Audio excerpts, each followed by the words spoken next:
So the door lock and unlock is exactly the same as your previous Octavia. One unlock, one door. Two unlock all doors. One lock locks and alarms. Two lock will deadlock only, turning the interior alarm off, and you can temporarily open the boot by disabling the alarm. You've also got the keyless entry on the door handles with this model.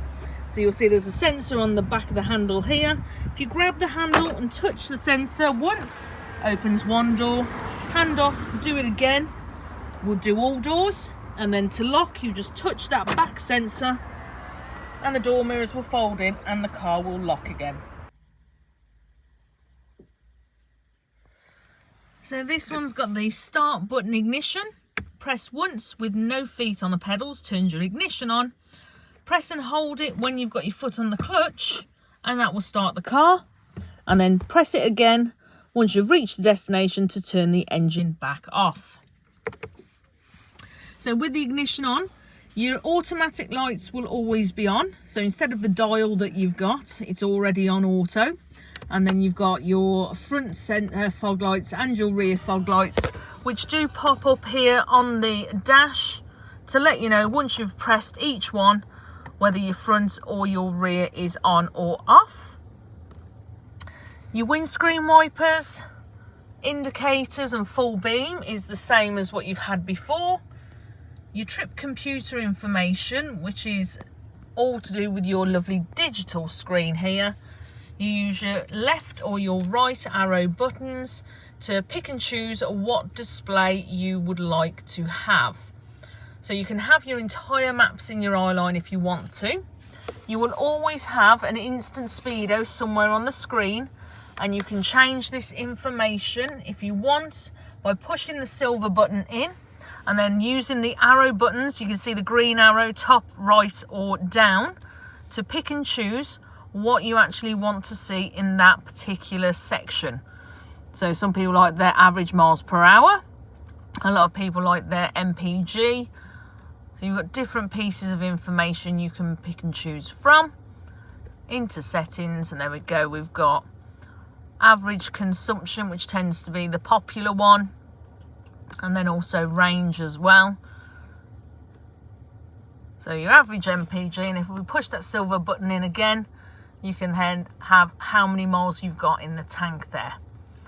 Horns in the middle, as always. And you've got adaptive cruise control. So you pull forward, get up to the speed you want, take your foot off the accelerator, press set. You've got your adaptive cruise down here, which will tell you what you've set it at. You can go up by 5 miles an hour, down by 5 miles an hour. And then the top section controls, with that green bar you see in your eye line, how far or how close you want to be kept from the car in front. Your door mirrors are the same as what you've already got, along with your windows and your mirrors, your heated door mirrors and mirrors as well. And we've got your stereo controls with volume up, volume down, push into mute and in between your tracks again. And then your electric handbrakes. This is slightly different to your current one. You don't need to turn it off, you just accelerate and this will automatically cancel. And when you reach your destination, instead of having to pull it up that heavy stick, just lift that up like so, and that applies your handbrake. Your auto hold will keep the car stationary when you reach your destination or you're at any junction, as long as your handbrake is green. So if this is on, you come to a junction, handbrake's green, you can take your foot off the brake, the car will sit there until you automatically drive off again. And you've got your charge points for your phone down here, which are USB-C size now. Your tyre pressure monitoring system, which also brings up your start-stop system. Your anti-slip resistance, which will always be on to give you the best traction of the car. You can turn your interior alarm off, and your tyre pressure sensor is here. Your drive mode, same as what you had before in your current one. You can change from eco, normal or sport, depending on what efficiency you want out of your fuel, and then follow the gear shift ratio. Your park will bring your sensors up on the screen here, but they will naturally kick in when you get close to something anyway.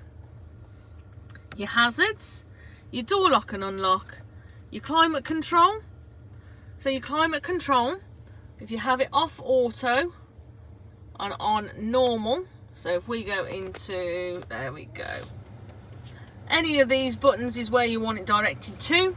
They're nice and big on the buttons, so you can tap the plus or the minus, or you can touch or slide and drag the fan speed. Your aircon's down here. Recirculate. Your temperature settings are down here, and of course you can sync both sides, so sync allows you to control both sides of the car. And you've got your heated front seats here as well, 3 heat settings on both front seats.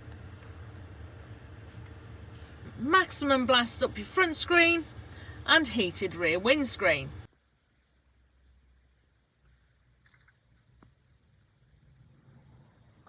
Your stereo screen, you can pick and choose to move all of these features around just like you can with mobile phones.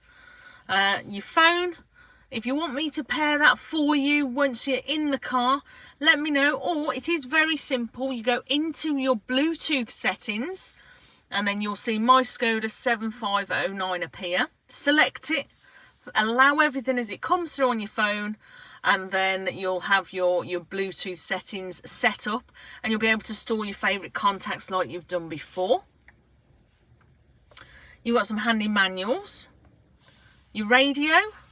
So in radio, you've got all of your different radio stations. You press the one that you want as a favourite, and then press your favourite button at the top. Press the plus button, and then it will pop it in along here for all of your stored radio stations.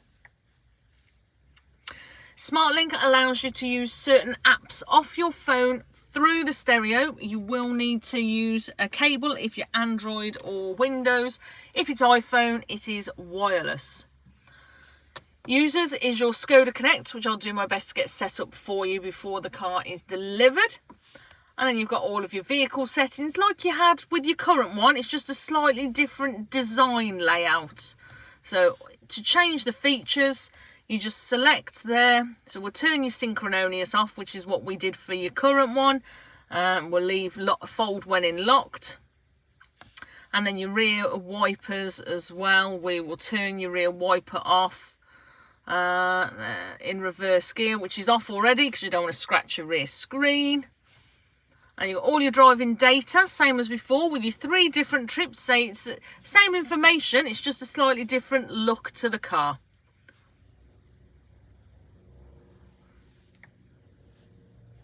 Your assistance systems. So this is where you can turn your lane assist off. Lane assist will kick in every time you start your car. And you just press that button, turn it off. It will start again every time you start the car, so you will need to turn it off every time.